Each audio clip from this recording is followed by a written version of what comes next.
नमस्कार, मैं हूं संजय शर्मा। आप देख रहे हैं 4 PM न्यूज़ नेटवर्क। बैकग्राउंड देख के मेरा थोड़ा आप चौंक रहे होंगे। दरअसल मुंबई में आया था, समुद्र किनारे मैंने एक होटल लिया, लेकिन वहाँ नेटवर्क ठीक नहीं था। तो मुंबई का एक बड़े फ़िल्म डायरेक्टर का मेरे मित्र हैं अविनाश दास जी, मैं उनके ऑफ़िस आया। मैंने कहा थोड़ी देर के लिए अपना कक्ष दे दीजिए मुझे, मैं राजीव जी से बात कर लूँ। इंटरनेट नहीं चला तो उनका कक्ष इतना सुंदर है ना, वहाँ पे लाइनें लिखी हुई हैं, मैंने अभी राजीव जी को भी पढ़ के सुनाई। लिखा हुआ है, जो हम जानते हैं वो बहुत कम है, जो हम नहीं जानते वो बहुत अधिक है। इस तरह के पोस्टर लगा रखे हैं, जिनका ये ऐलान है कि वो मज़े में हैं, या तो वो फ़कीर है या फिर नशे में है। पूरा ऑफ़िस इतना सुंदर है, और जो छोटी-छोटी लाइनें हैं, उसमें बहुत सुंदर-सुंदर, धर्म का उपयोग तोड़ने में नहीं, धर्म का उपयोग जोड़ने में नहीं, तोड़ने में किया जा रहा है। अंतिम रूप से आदमी एक है, उसकी बनावट एक है, तो विज्ञान हमें बताता है।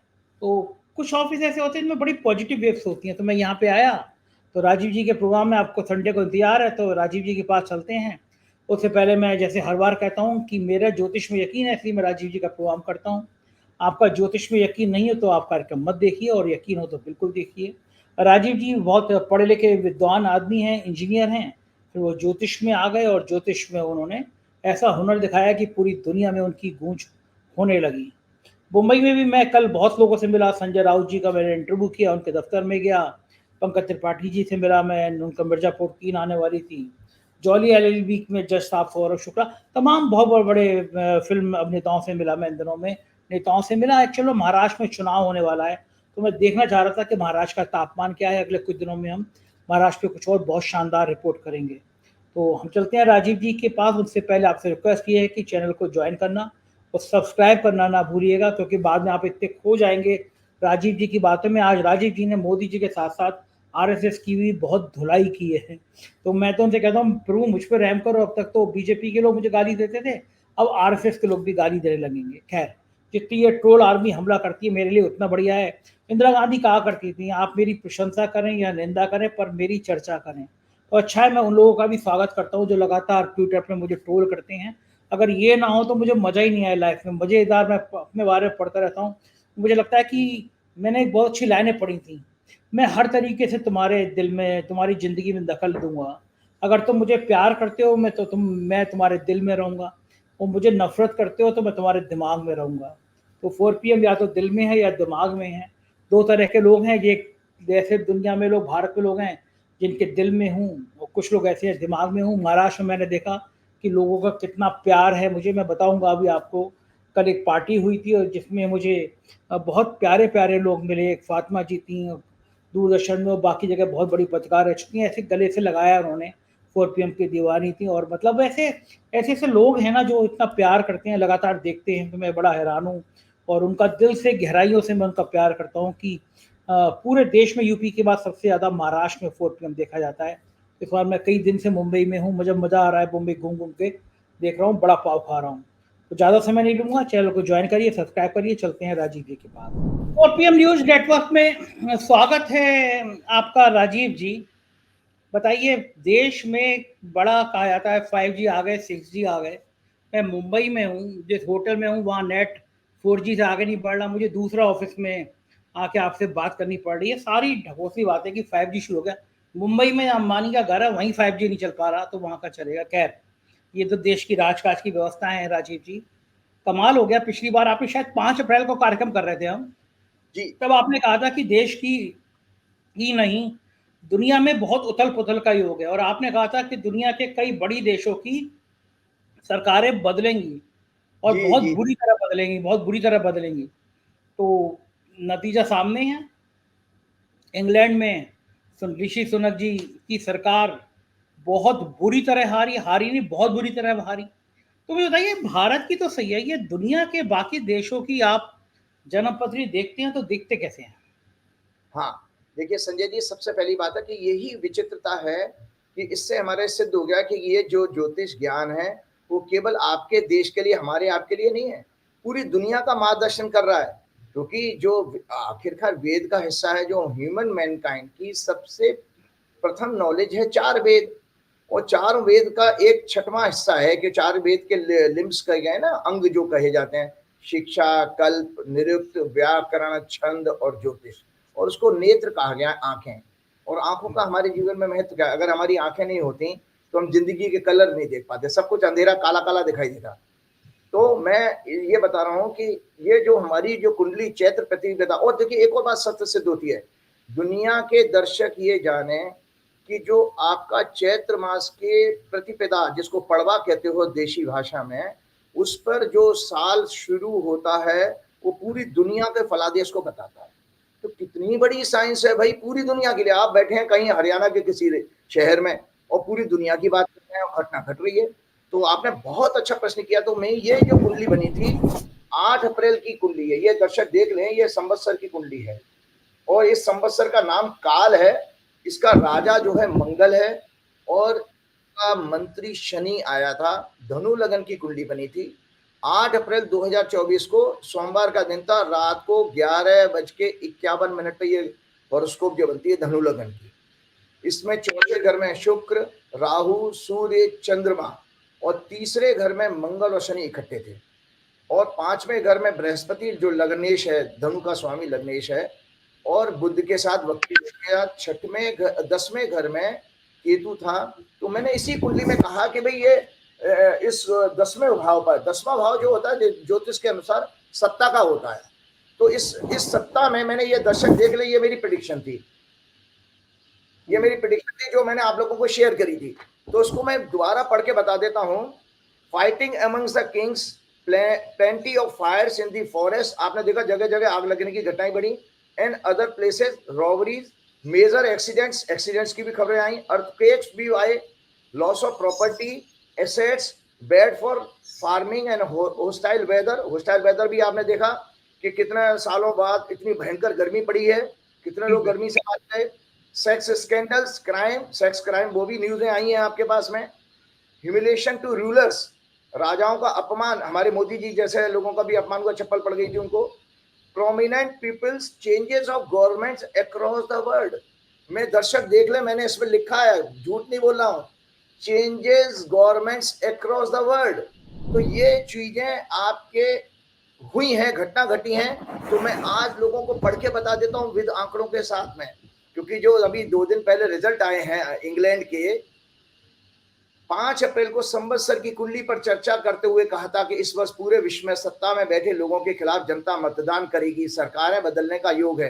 परिणाम स्वरूप पहला नेपाल में वर्तमान सत्ता के खिलाफ राजनीतिक माहौल है, वहां पर को वर्तमान प्रधानमंत्री को हटाने का। फ्रांस में भी मैक्रोन के खिलाफ माहौल चल रहा है, वहां पर फ्रांस की में जो भी इलेक्शन होने वाला है ना, फ्रांस में भी। और फ्रांस ही नहीं, दुनिया के 55 से ज्यादा देशों में इस साल इलेक्शन है संजय जी, इसी संवत्सर में 55 से ज्यादा। तो आज ज्योतिष की भी टेस्टिंग हो रही है इसमें। ईरान के भी समाचार इसी तरह के आ रहे हैं कि जो वर्तमान सत्ता है उसके खिलाफ मतदान जा रहा है। 2 दिन पहले यूके के इलेक्शन रिजल्ट्स इस भविष्यवाणी को सत्य सिद्ध करते हैं, जहां पर 650 सीटों में से लेबर पार्टी को 14 वर्षों के बाद, 14 साल के बाद 412 सीटें मिली है। मतलब मोदी जी का 400 पार का नारा तो सही हुआ नहीं, लेकिन लेबर पार्टी का जरूर हो गया 400 पार। हमारे यहाँ से 543 हैं, लेकिन इंग्लैंड में 650 सीटें हैं। छोटा राज्य है हमारा, उत्तर प्रदेश के बराबर, जो मतलब छोटा कंट्री है, लेकिन वहां पर 650 में से 412, आप सोच सकते हो। तो वो मिली उनको, लेबर पार्टी को, वो भी 14 ईयर के बाद में, ये लेबर पार्टी को। और इसमें भैया आप देखिए उन 29 एमपी इंडियन ओरिजिन के जीते हैं, 29 एमपी। ये सबसे बड़ा और ये सबसे डाइवर्स पार्लियामेंट है। डाइवर्स पार्लियामेंट कैसे? हमारे देश में तो आपको महिलाओं का कितना सम्मान होता है आप लोग हम जानते हैं, कोरी बातें तो हम बहुत करेंगे, महिलाओं को टिकटें कितनी पार्टियां देती हैं, लेकिन इस संसद में, इंग्लैंड की संसद में 242 महिला एमपी जीत के आई हैं, 242, और 666 इथनिक माइनॉरिटी लेबर मतलब लॉ मेकर जीते हैं। 87 टोटल हैं जो माइनॉरिटीज होती हैं, जैसे हमारे सिख लोग हो गए, मुस्लिम हो गए, ये वहां पर भारी मात्रा में जीते हैं। तो इसीलिए वो बड़ा एक अच्छा लाइन लिखी थी अखबार में कि बड़ी डाइवर्स जो है आपकी पार्लियामेंट चुन के आई है वहां पर करंट गवर्नमेंट है। और देखिए कंजर्वेटिव पार्टी का जिसके नेता ऋषि सुनक ने 200 वर्षों बाद अब तक का सबसे वर्स्ट परफॉर्मेंस दिया है। अखबार की लाइन बता रहा हूँ, पिछले 200 साल में कंजर्वेटिव पार्टी का सबसे खराब परफॉर्मेंस हुआ है, और ऋषि सुनाक के टाइम में हुआ है, जहां पर उनके 8 मंत्री और कई सिटिंग एमपीज हार गए। मतलब उनके 8 सिटिंग में मंत्री हारे और कई एमपीज भी हारे। यही हालत हमारे भारत में था, चूंकि गोदी मीडिया बताता नहीं है।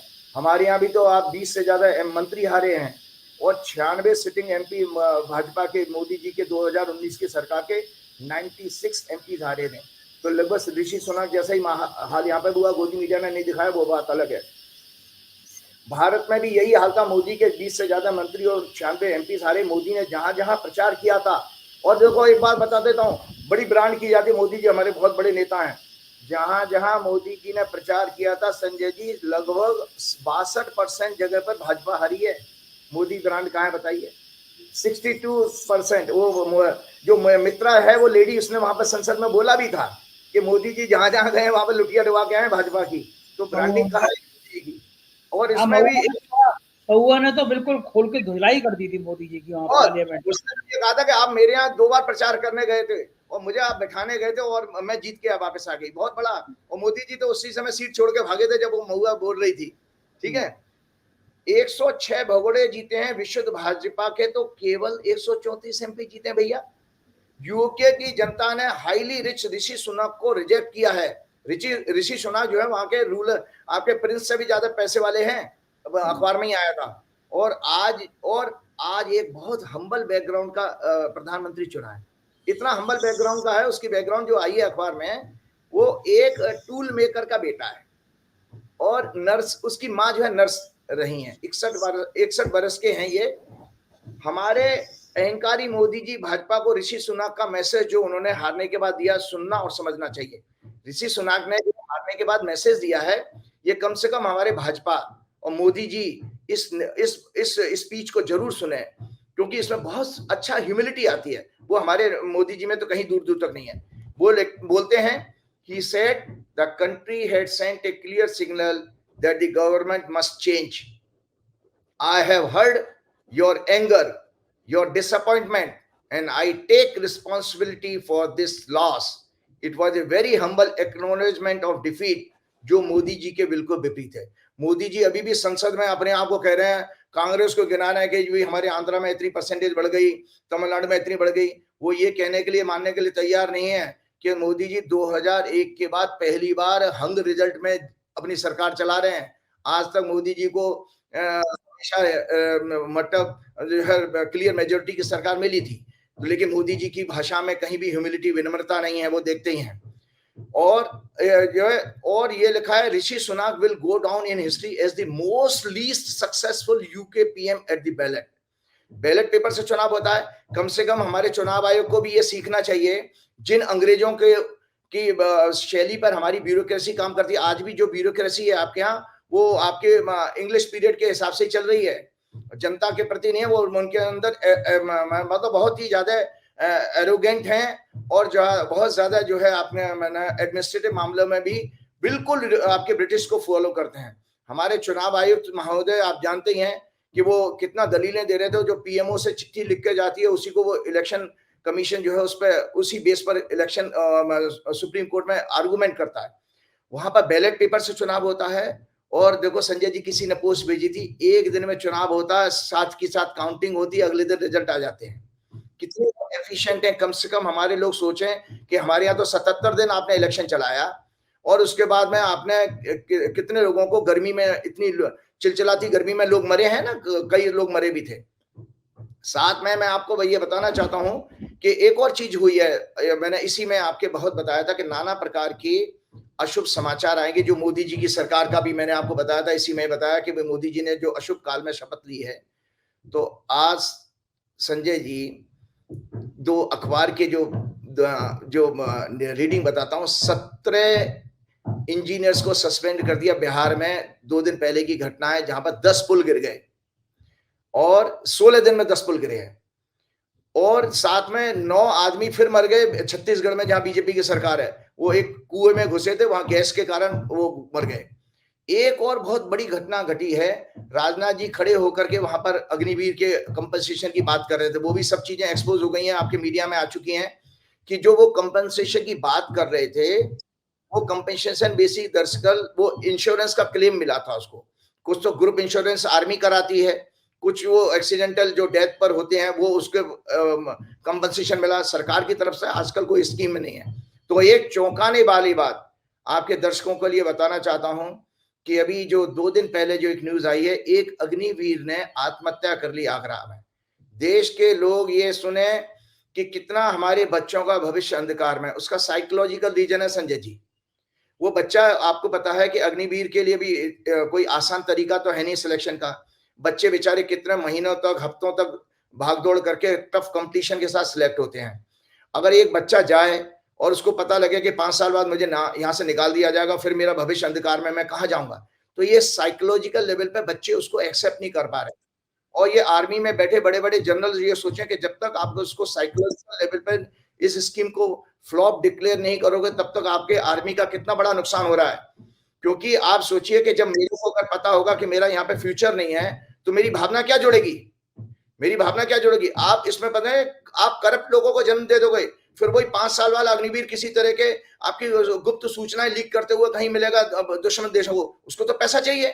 तो ये ना आप बेसिकली बच्चों को, क्योंकि बच्चों को जब तक हम लोग बचपन में छोटे-छोटे थे, तो हमारे माँ-बाप कैसे क्या चाहते थे? सरकारी नौकरी क्यों कहते थे? इसलिए कहते थे कि हमें जॉब सिक्योरिटी होती है कि भाई बेटा एक बार उसका जॉब लगी तो बुढ़ापे तक उसको पेंशन-वेंशन सब मिलेगी। लेकिन 5 साल में क्या होगा भाई? आप देखिए, मैंने अपनी आंखों से देखा है, कितने लोग हैं, आप संजय जी आपके इर्द-गिर्द होंगे, जो रिटायर्ड फौजियों को अपने अच्छी नौकरी दे देते हैं। भाई साहब, कर्नल, मेजर जैसे लोग भी वहां पे सिक्योरिटी में आकर के नौकरी करते हैं। कितना बड़ा ह्यूमिलेशन। कर्नल, आपको पता है, आपके आईजी वाईजी रैंक के मेरे ख्याल से डीए एसएसपी रैंक का होता है शायद, उन्हें कर्नल आईजी रैंक का होता है, और जो मेजर होता है एसएसपी रैंक का होता है।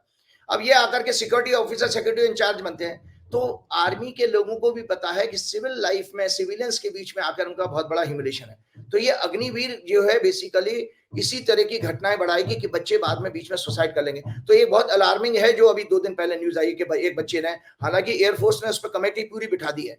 तो ये मैं इसलिए कह रहा हूं। और साथ में एक चीज और बताने वाला हूं कि 2-3 बड़े ग्रह अभी इसमें चेंज हुए हैं पीछे। 30 जून को शनि वक्री हुआ है, उसके पूरे मायने हैं। मैंने आपको बताया भी था कि शनि हमारे भारतीय वैदिक ज्योतिष के अनुसार डेमोक्रेसी का और जनता का कारक है। इसीलिए आप देखिए, जो ब्रिटेन का चुनाव होता है अभी जो हुआ, वो शनि वक्री होने के बाद आया, तो उसने सत्ता पलट दी। ये संकेत जाता है कि बीजेपी के लिए भी, जो सरकार, हम लोगों ने जब रिसर्च कर रहे थे तो संजय जी ये देखा था कि ग्रह अगर जब आपके हमारे यहाँ चुनाव कब वो रिजल्ट आए, 4 जून को, ठीक है, 1 महीने से कम समय में वो ग्रह डेमोक्रेसी। और हमारे भारत की कुंडली में जो वृषभ लगन की कुंडली है, दर्शकों को दिखाइएगा, आपको यहाँ भेजी हुई है मैंने, कि वृषभ लगन की कुंडली में 10वें घर का स्वामी है शनि, और 10वां घर होता है सत्ता का। अब वो सत्ता के घर का स्वामी वक्री होगा। वक्री का मतलब है उल्टा होगा, रिवर्स। क्योंकि एक तो टेक्निकली मैं बता दूं दर्शकों को, वक्री का मतलब क्या होता है। हमारे जो जितने भी ब्रह्मांड में ग्रह हैं, वो सूर्य के इर्द गिर्द एक ऑर्बिट में घूम रहे हैं, एक गोले में घूम रहे हैं। उस गोले में जैसे आप बाड़े में जानवर ही नहीं होते हैं, उनके गले में आप रस्सी बांध देते तो उस रस्सी के आगे नहीं जा सकते, वो वहीं वहीं घूमते रहेंगे। सिंप्लीफाई करके मैंने बता दिया। तो उस ऑर्बिट से ज्यादा कोई ग्रह जा नहीं सकता। सन से एक सर्टेन डिग्री तक हर एक प्लेनेट जा सकते हैं। उसके बाद अगर उस डिग्री तक पहुंचेंगे तो वो वापस लौट के आ जाएंगे, रिवर्स मोशन में आ जाएंगे। जैसे आप बचपन में लट्टू नहीं घुमाते थे, आप लट्टू जब घुमाते थे ना, तो लट्टू ऐसे भी घूमता था और ऊपर नीचे भी चलता था। तो ये वक्री ग्रह क्या करता है, वक्री ग्रह की टेंडेंसी हमने दी, एक तो इनके अंदर चेष्टा बल होता है, मतलब रिजल्ट देने की बड़ी स्ट्रॉन्ग पावर होती है। टेढ़ा आदमी कहते हैं ना, जैसे टेढ़ा आदमी है, टेढ़ा आदमी टेढ़े दिमाग का है, हम आम भाषा में कहते हैं।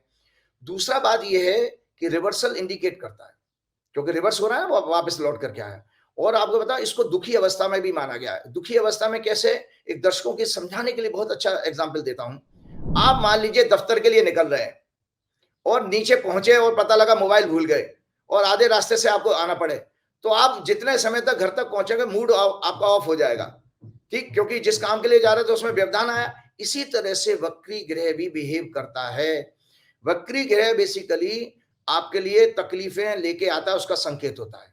तो तकलीफें क्या लेके आ रही है कि भारत की कुंडली में वो न्यायालय का घर का स्वामी भी है, 9वें घर का और 10वें घर का भी। तो ये जो वक्री ग्रह 15 नवंबर तक रहेगा। 15 नवंबर को शनि जब मार्गी होगा, मतलब नॉर्मल मोशन में जाएगा। तो आप दर्शकों के लिए बता रहा हूं कि ये जो पीरियड 30 जून से बना है, मोदी जी की सत्ता हिलाने का काम करने वाला है। ये मोदी जी की सत्ता, उसका संकेत आप देख लीजिए कि इंग्लैंड में वो कंजर्वेटिव पार्टी की क्या बुरी हार हुई है, ये वक्री ग्रह के कारण हुई है। तो इसी वक्री ग्रह के पीरियड में आपका अमेरिका का चुनाव भी होने वाला है। अमेरिका का चुनाव 8 नवंबर को होगा और 15 नवंबर को आपका शनि मार्गी होगा।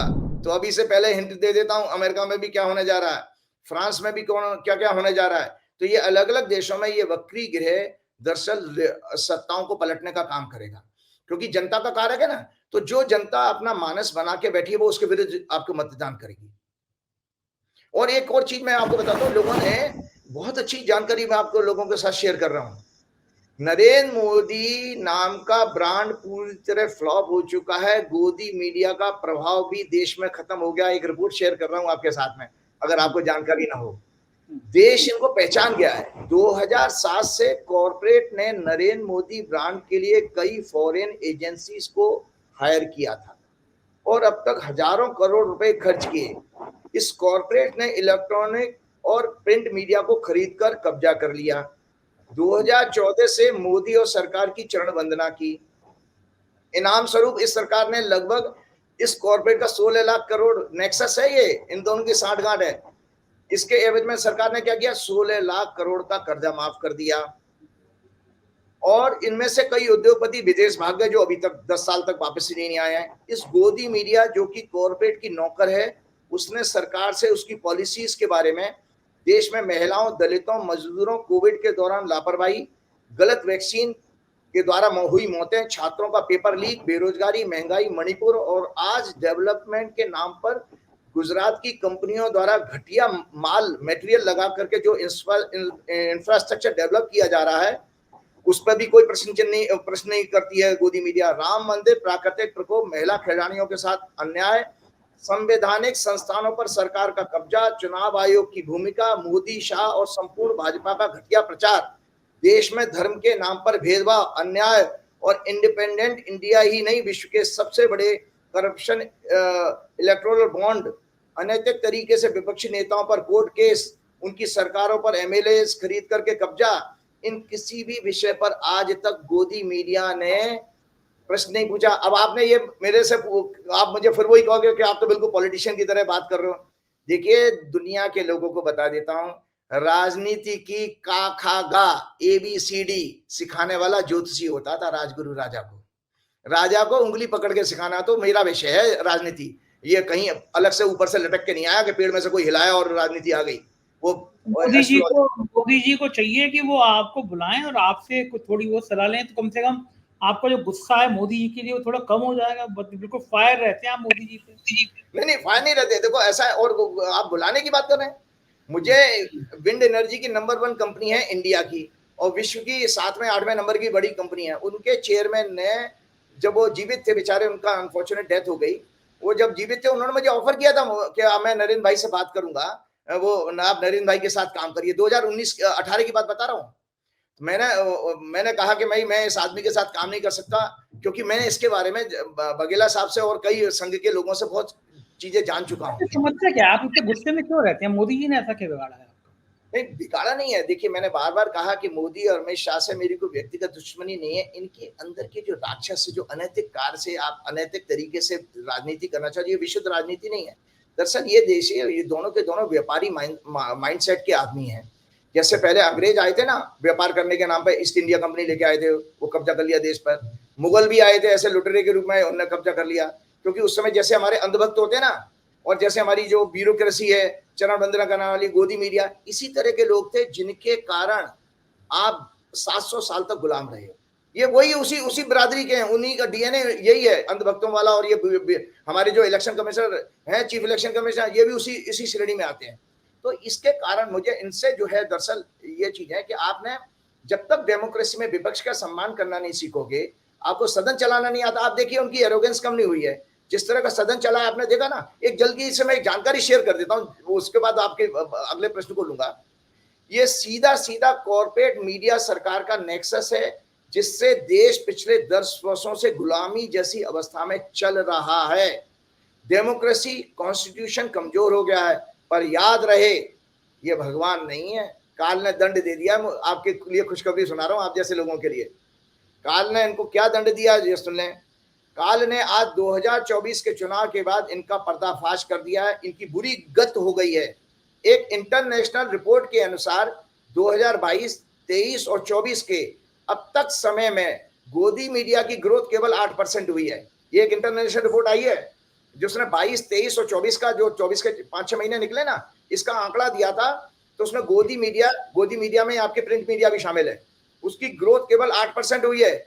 और इसके और सोशल मीडिया की पॉपुलैरिटी 16% ग्रोथ के साथ बढ़ गई है, डबल हो गई है सोशल मीडिया की ग्रोथ, 8% से 16। हमारी तो 8 गुनी से भी ज्यादा 16 गुनी हो गई होगी। आपकी तो इसीलिए तो बता रहा हूँ कि लोगों ने अब ये विश्वास करना बंद कर दिया, इनकी सबकी दुकानें बंद होने वाली हैं। ये सबकी दुकान बंद होने वाली, क्योंकि और आगे बताता हूँ, देश और विश्व के लोग सोशल मीडिया पर ज्यादा भरोसा करने लगे हैं। इसका परिणाम है प्राइवेट कंपनीज और इवन सरकार ने भी गोदी मीडिया को एडवर्टाइजमेंट का जो बजट होता है वो कम कर दिया है, क्योंकि और आप सोशल मीडिया की तरफ बजट बढ़ गया है तो उनकी रेवेन्यू बढ़ने लगी है। तो ये आने वाले समय में जल्दी गोदी मीडिया के मालिकों, नामी ग्रामी एंकर्स की दुकानें बंद होंगी। जनता इनको दौड़ा दौड़ा कर भगाएगी, अपमानित करेगी, क्योंकि इन्होंने देश का जनता के साथ अपने कर्तव्य का पालन ना करते हुए गद्दारी की है। इन सभी पर देशद्रोह का मुकदमा चलना चाहिए। तो मैंने आज इसलिए बताया कि आप जैसे लोगों के लिए बल्ले बल्ले है, आप लोगों की ग्रोथ जबरदस्त हो रही है भाई। हम लोग तो हो रही है वाकई में, पूरी दुनिया से संदेश आते हैं, बड़े खुश हो जाते हैं। नहीं देखिए, बहुत कन्वीनियंट है भाई, सोशल मीडिया पर कोई चीज जानकारी हासिल करना हमारे ज्यादा कन्वीनियंट है भाई, ज्यादा कन्वीनियंट है। राजीव जी, आपने कहा राहुल गांधी की जन्मपत्री के ग्रह अच्छे हैं, लेकिन पूरी सरकार, पूरी भारतीय जनता पार्टी उन पर हमलावर है कि भाई उन्होंने हिंदुओं के खिलाफ बात कह दी, भगवान शिव का फोटो दिखा दिया। इनके मोदी जी के एक मंत्री कह रहे हैं मैं वहां होता फोटो छीन लेता, मोदी जी कह रहे हैं भगवान शिव का अपमान कर दिया, इन्होंने हिंदुओं के खिलाफ बात कर दी। ये जो इतना ज्यादा हमला हो रहा है राहुल गांधी पर, इस हमले का परिणाम क्या होगा? क्या राहुल गांधी परास्त होंगे या कुछ और सच रहेगा? कि राहुल गांधी की जन्मपत्री क्या कहती है, थोड़ा भी बताइए, क्योंकि लगातार अटैक बढ़ रहे हैं राहुल गांधी पर। हाँ, एक तो मैं राहुल गांधी की वो भी शेयर करूंगा। एक बहुत बड़ा प्लेनेटरी चेंज आ रहा है अभी। हमारे आज 7 तारीख है, लेकिन 12 तारीख को एक ग्रह चेंज हो रहा है, मंगल। ये मंगल राशि बदल रहा है, वृषभ राशि में आएगा बृहस्पति के साथ। ये दर्शक देख लें, कुंडली शेयर करेंगे, ये राइटअप है मेरा लिखा हुआ।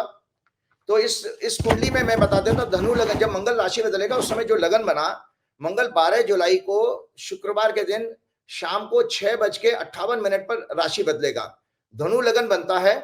तीसरे घर में शनि है, चौथे घर में राहु है, छठवें घर में मंगल और बृहस्पति होंगे, सातवें घर में सूर्य है, 10वें घर में चंद्रमा और केतु है, और 8वें घर में बुध और शुक्र होंगे। इसके मैंने प्रभाव बता दिए, क्योंकि लग्ना Lord in 6th house with 5th Lord, 12th Lord, नौवां घर हेविली अफेक्टेड है शनि, वक्री शनि से, मंगल से। 10वें घर में और 8वें घर में एक्सचेंज भी है। Planets of emotions, perceptions of people, moon भी इसमें पीड़ित है 10वें घर में। इस मंगल के 45 दिनों के दिन क्या होने वाला है आप सुन लीजिए। गोचर में धार्मिक उन्माद, ये बीजेपी और आरएसएस कुछ बड़ा कांड करने वाले हैं, जो राहुल गांधी ने सदन में बोल दिया। आपके प्रश्न को मैं ले रहा हूं। 45 दिनों के अंदर गोचर में धार्मिक उन्माद फैलाकर दंगों जैसी संभावना है। भारत में गृह युद्ध जैसी स्थिति आ रही है। सत्ता के लिए अनेक संकट, कई घोटालों का पर्दाफाश होगा इसमें। अभी आने वाले टाइम में पर्दाफाश होने वाला, कई स्कैंडल्स खुलेंगे। छात्रों के विषय और शिक्षा के भ्रष्टाचार को समाप्त करने के लिए सुप्रीम कोर्ट कठोर निर्णय कोई देने वाली है सरकार के खिलाफ। शेयर मार्केट का घोटाला भी कोई बहुत बड़ा सामने आने वाला है इसमें। इसी में बहुत ज्यादा शेयर बाजार भाग रहा है ना, आप देखिए इतना तेज भाग रहा है कि मैं कहीं अखबार में पढ़ रहा था, चीफ जस्टिस ऑफ इंडिया ने भी ये जो है इसमें चेतावनी दी है कि भैया जो रेगुलेटरी बॉडीज हैं वो देखें कि आम पब्लिक के इन्वेस्टर के साथ कोई गलत ना हो जाए। भाई ये किसी दिन बड़ा प्रॉफिट बुक कर लिया तो बेचारे कॉमन मैन तो मर जाएंगे। जैसे वो आपके चुनाव के दिन नहीं हुआ था कि एग्जिट पोल आए थे और शेयर बाजार बढ़ा दिया, कितने लाख करोड़ का टर्नओवर हो गया, 30,000 करोड़ का जितना किसी ने मुनाफा कमाया। और इसमें क्या, इस मंगल के गोचर में क्या आने वाला, बाढ़, क्योंकि चौथे घर में हमारा चंद्रमा जो है जल तत्व की राशि है, तो इस समय बारिशों का मौसम है। उत्तर और दक्षिण में बहुत, और आपके साउथ ईस्ट डायरेक्शन, उड़ीसा वाली साइड में, नॉर्थ ईस्ट में, ये संजय जी बहुत बड़ी ट्रेजेडी आ रही है। कई पुल बह जाए, कुछ लोगों को जान माल का बहुत नुकसान होने वाला है। बाढ़, लैंडस्लाइड के कारण देश में कई जगह जान माल का नुकसान होगा। उत्तर और दक्षिण में ज्यादा तबाही होगी। क्यों, ये देखिए, आपको मैं बता दूं, आपको याद होगा कि अभी एक दिल्ली में एक बारिश हुई थी, हमने पिछले प्रोग्राम में भी कहा था, 88 बरस में सिंगल डे में बारिश होना, एक इतनी ज्यादा बारिश हो गई, 88 ईयर्स में पहली बार ऐसा हुआ। तो मैं आपको उस बात पर आता हूं, राहुल गांधी की कुंडली में। पहले तो राहुल गांधी की कुंडली दिखा देता हूं, फिर आपको चर्चा करूंगा। आज मैं बहुत बड़ा खुलासा करने वाला हूं, उसके बाद ही हम अपना प्रोग्राम शेयर करेंगे, जो तहलका मचा देगा आज का प्रोग्राम। मैं बिल्कुल इतनी प्रिपरेशन के साथ हूं। पहले तो राहुल गांधी की ये कुंडली देख रहे हैं भाई। राहुल गांधी शेर का बच्चा क्यों है? ये राहुल गांधी 19 जून 1970 का, ये शेर का बच्चा क्यों है? देखिए, इनका जो चंद्रमा है वो तीसरे घर में है, धनु राशि में है, और धनु राशि बृहस्पति की फायरी साइन होती है, मतलब जो बिल्कुल दबंग राशि है, दबंग राशि। और इसमें मंगल और सूर्य की दृष्टि है उस चंद्रमा पर। तो चंद्र कुंडली में मैंने ये देखा, राहुल गांधी की कुंडली में तीसरे घर में राहु है, इसलिए राहुल गांधी की कुंडली में अभी राहु की महादशा चली है, तो तीसरा घर उसका एक्टिवेट हो गया जन्म कुंडली के हिसाब से। और आपका क्या नाम है, इसमें जो है गोचर में छठवां घर एक्टिवेट है, क्योंकि मीन राशि में राहु है इस समय। तो जब किसी का छठवां घर होता है ना, तो वो शत्रुहंता का पीरियड होता है। मैंने आपके प्रोग्राम में कहा भी था कि राहुल 10 जगह से चुनाव लड़ जाए, 10 जगह से जीतेंगे, और हुआ भी ऐसा ही। मोदी जी से बड़े बड़े मार्जिन से जीते हैं, और दोनों जगह से जीते हैं। मोदी जी ने पूरी कसर नहीं छोड़ी थी इनको हराने के लिए रायबरेली में, वो हुआ। और राहुल गांधी के परफॉर्मेंस को देखिए, अखिलेश के साथ मिलकर क्या जबरदस्त परफॉर्मेंस उनकी आई है, आप सब लोगों ने देखा। तो ये मैं आपको बता दूं, राहुल गांधी दरअसल इस दौरान सरकार के लिए सबसे बड़ी समस्या बनने वाले हैं। एकमात्र पॉलिटिशियन ऐसा है जिसके कारण नरेंद्र मोदी और अमित शाह की सदन के अंदर, मुझे कहना नहीं चाहिए, देशी भाषा अपने शब्दों पर कंट्रोल कर रहा हूं, कि इनके भाई पजामे जो है कुछ भी हो सकता है, मतलब वो कहते हैं ना कि पजामा गीला हो गया, ऐसा कुछ कह देते हैं मजाक मजाक में ना, इतने घबरा जाएंगे, जिसका संकेत भी मिला है। आप देखिए, ग्रहों ने संकेत दिया, मैंने नहीं दिया है, ग्रहों ने संकेत दिया कि वहां अमित शाह खड़े होकर के जो है स्पीकर से कह रहे हैं कि अध्यक्ष महोदय हमें प्रोटेक्शन दीजिए। अमित शाह जैसा व्यक्ति जिससे दुनिया पूरे भारत में क्या उनके बारे में इमेज है, और वो कह रहा है कि हमें संरक्षण दीजिए, तो राहुल गांधी से वो घबरा गया। तो मैं आज आपको बताने वाला हूं जो बहुत बड़ा चौंकाने वाला, कि भाजपा संघ और विश्व हिंदू परिषद का जो हिंदुत्व है वो टोटली नकली है। इनके जो संत महात्मा हैं वो भी नकली हैं। क्यों नकली हैं? आज मैं आंकड़ों के साथ, इतिहास के साथ आया हूं। आज दर्शक जो मेरे से इंफॉर्मेशन देगा, आज तक कभी किसी ने सोशल मीडिया पे क्या किसी मीडिया में भी शेयर नहीं किया हुआ। संसद में पिछले दिनों जब राहुल गांधी ने मोदी शाह भाजपा विश्व हिंदू परिषद आरएसएस के पाखंड के हिंदुत्व पर जब हमला किया, तो मोदी शाह तिलमिला गए, और इन्होंने झुग्गी झोंपड़ी में रहने वाले कम पढ़े लिखे लोगों की तरह उनके स्टेटमेंट को तोड़ मरोड़ के ये कहना शुरू कर दिया कि राहुल गांधी ने हिंदू धर्म, हमारे देवी देवताओं का अपमान किया है, इन्हें माफी मांगनी चाहिए। जबकि राहुल गांधी का स्टेटमेंट क्या था कि वो आप भाजपा और जो है पूरी कस्टोडियन नहीं है, मोदी जी कस्टोडियन नहीं है हिंदू धर्म के, और मोदी जी और भाजपा का जो हिंदुत्व वो नफरत का है, वो हिंसा का है, वो तो उनको आपको बोल रहे थे, लेकिन उन्होंने उसको मुद्दों को कहां मोड़ दिया, सब लोगों को भड़काने के लिए। इसके बाद इनकी फेक फैक्ट्री इनकी क्या, बीजेपी की आईटी सेल, नकली संत महात्मा। इनके संत महात्मा भी, मैंने कोई वीडियो देखी थी, संत महात्मा सड़कों पे निकले आए हैं, प्रदर्शन कर रहे हैं, राहुल गांधी के पुतले फूके जा रहे हैं। तो मैं आज उन संत महात्माओं की भी क्लास लेने वाला हूं जम के। इनको ये सब पाखंडी सब बर्बाद हो चुके हैं। इनका फ्रस्ट्रेशन है संजय जी, ये राम मंदिर के मामले में भी ये तालियां बजा रहे थे भाड़ों की तरह से, सब फेल हो गए। राम मंदिर का जो महाल है हम बार बार शेयर नहीं करेंगे, सब जनता देख चुकी है। संत महात्मा और पालतू पूंछ हिलाने वाले, पालतू पूंछ जानवर, जो पूंछ हिलाने वाला होता है जानवर की तरह, गोदी मीडिया राहुल गांधी और कांग्रेस को एंटी हिंदू कहने लगा है, सड़कों पर प्रदर्शन शुरू हो गए हैं। दरअसल इस विषय पर बात शुरू करने से पहले हमें अपने धर्म ग्रंथों को समझना होगा। ये संदेश देते कि वास्तव में मनुष्य के अंदर ही राक्षसों और देवताओं के गुण होते हैं। देखिए, राक्षस और देवता अलग से नहीं आए संजय जी, वो हमारे अंदर ही गुण होते हैं। ये गलत जो है पिक्चराइजेशन किया गया कि राक्षस काले होते हैं और सींग वाले होते हैं ना। आपको जानकारी के दर्शकों के लिए बता देता हूं, कश्यप ऋषि की 2 पत्नियां थीं। ब्रह्मा के पुत्र थे कश्यप ऋषि, उनकी 2 पत्नियां थीं, अदिति और दिति। ये सगी बहनें थीं।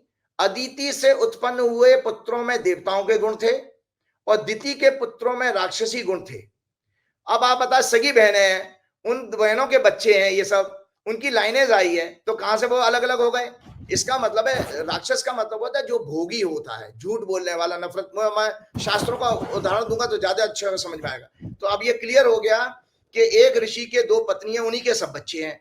वो राक्षस को, राक्षस किसी में प्रवृत्ति हम अपने घर में परिवार में नहीं देखते हैं कि कोई बच्चा तो माँ बाप की आज्ञा मानने वाला होता है, बड़ा शालीन होता है, और कोई बच्चा बिल्कुल क्रिमिनल्स में जाएगा, दारू वारू पीने वाला होगा या कुछ भी करने वाला हो। तो रामायण के उत्तरकांड में प्रभु श्री राम और भरत के बीच जो संवाद हुआ, उसमें भगवान कहते हैं, हे भरत, राक्षसी प्रवृत्ति के लोग सदैव निंदा, झूठ, असत्य का आचरण करने वाले होते हैं। दूसरों को नीचा दिखाकर उनकी तरक्की, संपत्ति को देखकर ईर्ष्या करने वाले, काम, क्रोध, लोभ, अहंकारी, निर्दयी, कुटिल, छल कपट का सहारा लेकर सफलता प्राप्त करने वाले और अन्य पाप कर्मों से युक्त होते हैं। ये बिना कारण किसी से द्वेष, भेदभाव और हिंसा के आचरण में विश्वास रखते हैं। जो उनके साथ भलाई करता है उसको धोखा देकर नीचा दिखाने वाले, उनकी बुराई करने वाले होते हैं। इनके संपूर्ण आचरण में झूठ, पाखंड, दिखावा, घमंड और छल कपट होता है। ये मैं देखिए वाल्मीकि रामायण दिखा रहा हूं, ये मेरे अपने शब्द नहीं है, ये वाल्मीकि रामायण उठाइए और इसमें आप देख सकते हैं ये आपके वाल्मीकि जी के उत्तरकांड में क्या दिया हुआ है। साथ में गीता, मैं ये गीता भी आज दिखा रहा हूं। आप जब भगवान की बात तो मानोगे ना, भगवान अब इसी तरह भगवान गीता में के 16वें अध्याय के श्लोक 4, 14, 15 और 18 में राक्षसों के गुण बताते हैं। भगवान कहते हैं, राक्षसी प्रवृत्ति के गुण वालों का व्यक्ति का इस प्रकार वर्णन किया भगवान ने, ये घमंड, दंभ, अभिमान यानी अहंकार, क्रोध करने वाले, जिद्दी, कठोर हृदय वाले, संवेदनहीन होते हैं, लो आईक्यू के होते हैं, मतलब यानी विवेकहीन होते हैं। इनके अंदर सदैव दूसरों के प्रति बदला लेने की भावना, हिंसात्मक विचार और एक अकेला सब पर भारी, ऐसा बयान होता है। एक अकेला सब पर भारी किसने कहा था? ये अहंकार है। तो वो एक अकेला सब पर भारी जैसा विचार होता है इनका, और नाना प्रकार के भोगों की कामना होती है इनकी। सत्ता का लालच, सत्ता यानी पावर के द्वारा दूसरों को दंडित करना, उन पर शासन करना, छल कपट के साथ ये अज्ञानी होते हैं। धर्म का पाखंड करने वाले, सदैव झूठ का प्रचार करने वाले, इनटॉलरेंट भी होते हैं।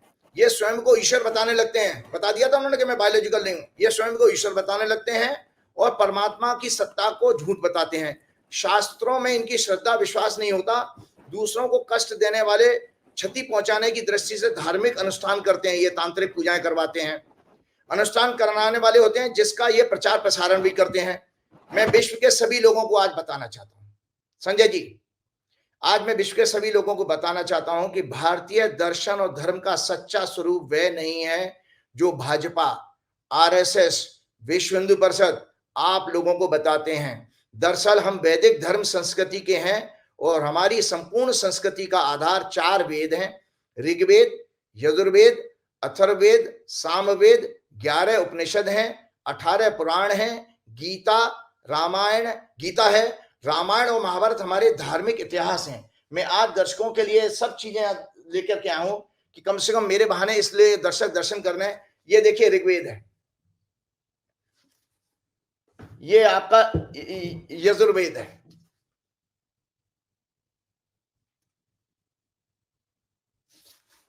ये आपका अथर्ववेद है, ये आपका सामवेद है,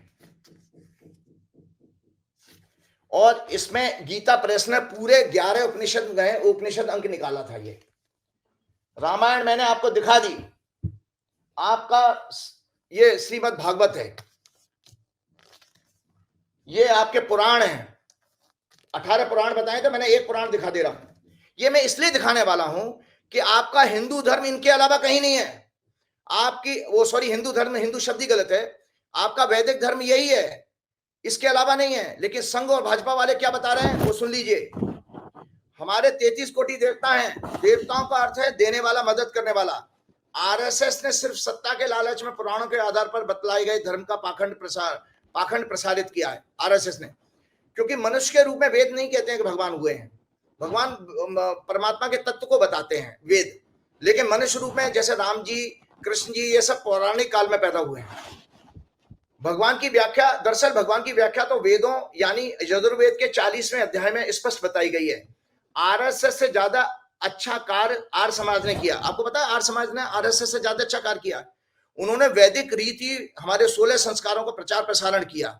हमारे 16 संस्कार होते हैं, 16 संस्कार, 4 पुरुषार्थ और आपके 4 आश्रम होते हैं। वेद आपको गाइडलाइंस देते हैं, उसका प्रचार। और आरएसएस ने क्या किया, आर्य समाज को भुला दिया। और आर्य समाज घर घर पहले अनुष्ठान हवन यज्ञ करते थे ना, क्योंकि हमारा कर्म जो है वेदों के अनुसार यज्ञ करना कर्म माना गया है।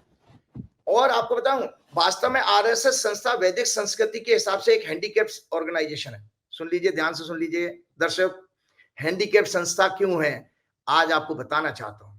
जो आदमी वेद नहीं मानता हो, जिसका वेदों में की ऊपर भरोसा ना हो, वो कतई सनातनी हो ही नहीं सकता। सनातन शब्द का अर्थ होता है बेसिकली पुराना, प्राचीन, दुनिया का सबसे प्राचीन अगर कोई आपका पंथ है या आइडियोलॉजी है या ज्ञान है, वो धार्मिक ज्ञान, वो आपका भारतवर्ष से आया वेद है। तो आरएसएस का जो हिंदुत्व है वो, सॉरी, वैदिक संस्कृति के प्रति ये हैंडीकैप है। हिंदू शब्द गलत है, क्योंकि ये वेदों के 16 संस्कार का, देखो संजय जी ध्यान से सुनिए, वेदों के 16 संस्कार जो गर्भाधान से लेकर के 15वां संस्कार होता विवाह का, उसका पूरा पालन नहीं करते हैं। अब ये शादी नहीं करेंगे तो गर्भाधान कहां से हो जाएगा, और वो 15वां संस्कार कहां से हो जाएगा विवाह का। तो इसका मतलब है आपने 16 संस्कार में 2 संस्कार तो पूरे किए नहीं, तो इसलिए इनका हैंडीकैप्ड हो गया आरएसएस। इसके अलावा हमारे 4 पुरुषार्थ कहे गए हैं, धर्म, अर्थ, काम, मोक्ष। ये मतलब आपके जो कैटेगराइज किया गया है आपके कर्मों को 4 भागों में हमारे वेदों ने बांटा है कि धर्म का पालन करते हुए अर्थ कमाइए, और अपने भोगों को, काम मतलब भोग, उस सक्सेस को एंजॉय भी करना है आपको, और बाद में मोक्ष को आपका प्राप्त करना, मोक्ष पाना आपके लिए चौथा कर्म है। तो इसमें भी भाई साहब ये दो कर्म पूरे नहीं कर पाते हैं, ना सॉरी, एक कर्म पूरा नहीं कर रहे हैं। धर्म, अर्थ, काम, मोक्ष। तो काम होता है जब पत्नी बनाओगे, रिश्ते बनेंगे, शादी करोगे, तो आप काम वाला करोगे, तो वहां पर भी 3 ही ये इनके पुरुषार्थ कर रहे हैं आरएसएस के लोग, तो इसलिए वहां पर भी हैंडीकैप्ड हो गए। और इसके अलावा 4 आश्रम, जिसमें आपको ब्रह्मचर्य, गृहस्थ आश्रम, वानप्रस्थ आश्रम और सन्यास आश्रम। 100 साल को 4 भाग में बांट दीजिए। 0 से 25 वर्ष तक आपका ब्रह्मचर्य, 25 से 50 तक गृहस्थ आश्रम, और 50 से 75 तक आपका वानप्रस्थ, और 75 से आगे सन्यास आश्रम। तो ये गृहस्थ आश्रम तो करते नहीं है, शादी तो करी नहीं। तो जो संस्था वेदों के पूर्णतः पालन नहीं कर रही है, वो हमको सिखाएगी हम हिंदू हैं, हम कौन है, वो हमको सिखाएगी क्या? अरे लानत है हमारे देश के लोगों को, जो इनको आप इनके मुखौटे को नहीं पहचान पाए अभी तक। आगे बताता हूं मैं। अब आप मोदी जी से शुरू होकर संघ पे आ गए। मैं इसलिए ऐसा है, संगीत नहीं करने लगे आप। मैं इसलिए बता रहा हूँ संजय जी, क्योंकि जो गृह बताया 12 जुलाई से जो आंदोलन होने वाला है, ये धार्मिक आंदोलन करने वाले, उससे पहले इनको एक्सपोज करना जरूरी है। तो मैं आप बताता हूँ, तब ये भारतीय संस्कृति के एकमात्र कस्टोडियन कैसे हो सकते हैं? बपौती है क्या इनकी विश्व हिंदू परिषद की और आरएसएस की और भाजपा की ये हमारे हिंदू धर्म और फलान धर्म की बात? पहले बात है भारत माता की जय, बताइए भारत माता की जय। भारत माता भी हमारा शब्द नहीं है, सुनिए, भारत माता शब्द नहीं। आज मैं बहुत चैलेंजिंग बात करने वाला हूं, सुनिए। ये संस्था डॉक्टर हेडगेवार और गुरुजी के मूल संदेश से पूरी तरह भटक चुकी है आरएसएस। वर्तमान युग में देश को उनकी कोई आवश्यकता नहीं है। ये केवल अंग्रेजों मुगलों की तरह देश में भेदभाव फैलाकर समाज का बंटवारा करके देश को अस्थिर करना चाहती हैं। आरएसएस ने विदेशी लोगों द्वारा दिया गया हिंदू शब्द और भारतवर्ष को भी मां भारती कहना हमारे वैदिक इतिहास के अनुरूप नहीं है। जो हिंदू शब्द है, जो बेसिकली आपके दर्शकों के लिए बताता हूं, ये मुसलमानों का दिया हुआ शब्द है, और मां भारती भी हमारा शब्द नहीं है, क्योंकि भारतवर्ष का जो नाम पड़ा था संजय जी, वो आपके दुष्यंत के पुत्र भरत हुए थे, उनके नाम पर भारत पड़ा था। और संस्कृत में भारत का अर्थ होता है भाव, सूर्य का पर्यायवाची भी है, और भा का दूसरा अर्थ है ज्ञान। रथ कहते हैं लगा हुआ, जो निरंतर ज्ञान में रथ है, जो निरंतर ज्ञान में लगा हुआ है भारत माता, जिसकी ज्ञान ही मूल पहचान है, वो भारतवर्ष है। तो भारतवर्ष और राष्ट्र भी आपको बता दो, राष्ट्र और भारतवर्ष ये दोनों मैस्कुलिन जेंडर है, ये आपका फीमेल जेंडर नहीं है। आप शब्द को देखिए, भारतवर्ष और राष्ट्र, ये माँ शब्द कहां से आया वो अभी मैं आपको बताता हूँ, कभी आपके इतिहास में नहीं था। 1857 में जब प्रथम जो है आपका वो आंदोलन शुरू हुआ है 1857 में, उस समय आप इतिहास खोल लें, इतिहासकारों को सामने चैलेंज है, बता दें उस समय कोई भारत माता कहता हो। ये 1882 में आया है भारत माता शब्द। कब आया? वो आपके बंकिम चंद्र चट्टोपाध्याय हैं, कोई उन्होंने आनंद मठ किताब लिखी थी, उसमें वंदे मातरम गाना था। अच्छा, बंगालियों के साथ क्या है आपको पता है? बंगाली जो लोग हैं, बंगाल के लोग देवी को पूजते हैं, तो वो भगवान को सर्वोपरि जो मानते हैं, स्त्री को मानते हैं। इसीलिए उन्होंने जो है कल्पना की अपने देश की, वो स्त्री के रूप में कर ली। लेकिन हमारे शास्त्रों में जितने मैंने अभी आपको शास्त्र दिखाए हैं, इसमें कहीं भारत माता शब्द नहीं है इन शास्त्रों में। तो मुझे तो शास्त्रों की बात करनी, मैंने इस सबका अध्ययन किया है, इसलिए मैं बात कर सकता हूं। आगे बताता हूं, जल्दी से कहता हूं। हमारे वैदिक इतिहास के अनुरूप नहीं है। हिंदू शब्द हमारे किसी भी धार्मिक ग्रंथ में जो भी मैंने देखा है उसमें कहीं नहीं है। दरअसल हमारे देश का भूभाग, जो हमारी लैंड है संजय जी, ये जो है दरअसल सिंधु नदी के क्षेत्र में आती है, जिसको अंग्रेजी में इंडस वैली कहते हैं, इसीलिए वो इंडिया नाम अंग्रेजों ने पुकारना शुरू किया। जब हमारे यहाँ पर्शियंस आए थे आपके चौथी पांचवी शताब्दी में, 4th and 5th सेंचुरी में। तो पर्शियन सा नहीं बोल पाते थे, हा बोलते थे, तो वो हिंदू हिंदू शब्द कहने लगे। और उसके बाद आपके 7वीं 8वीं सेंचुरी में, 7th 8th सेंचुरी में, ये इतिहास की बातें ऑन रिकॉर्ड जा रही है दर्शकों के बीच में, 7th 8th सेंचुरी में जब यहाँ अरब आए, जब मिडिल ईस्ट से जो लोग आए, अरब आए थे, उन्होंने इस भूभाग को अल हिंद के नाम दिया। अल हिंद अरब ने शुरू कर दिया। इसलिए हिंदू शब्द की उत्पत्ति मुगलों के द्वारा हुई। जब मुगल शासक हमारे आए थे, तो वो मुसलमानों के अलावा जितने भी लोग थे संजय जी, उनको जो है ये हिंदू कहने लगे। उन्होंने उनको डिफरेंशिएट कर दिया था। 2 मिनट और लूंगा मैं। उन्होंने डिफरेंशिएट कर दिया था कि वे हिंदू कहने लगे थे, उन मुगलों के अलावा जो लोग भी थे। इसलिए हिंदू शब्द की उत्पत्ति मुगलों के द्वारा हुई है। पहले ये भौगोलिक रूप में आया। पहले भौगोलिक रूप में, आप डेमोग्राफिक आप समझ रहे हैं, क्योंकि पहले भूभाग के क्षेत्र को हिंदू कहते थे, फिर इसको धीरे धीरे कालांतर में इसको धर्म में बदल दिया गया। 13वीं आपको मुस्लिम हिंदुस्तान शब्द कब आया है? हिंदुस्तान शब्द अमीर खुसरो ने 13वीं 14वीं शताब्दी में इस्तेमाल किया था। और हिंदुइज्म कब आया है? हिंदुइज्म वर्ड का यूज अंग्रेजों ने 19th सेंचुरी में शुरू किया है, हिंदुइज्म। तो पूरी तरह से इस तरह से आपके वैदिक संस्कृति को खत्म कर दिया गया।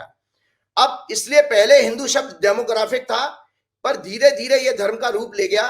बाद में आरएसएस और धर्म के आधार पर राजनीति करने वाले लोगों ने इसका इस्तेमाल शुरू कर दिया, जो अभी तक चल रहा है।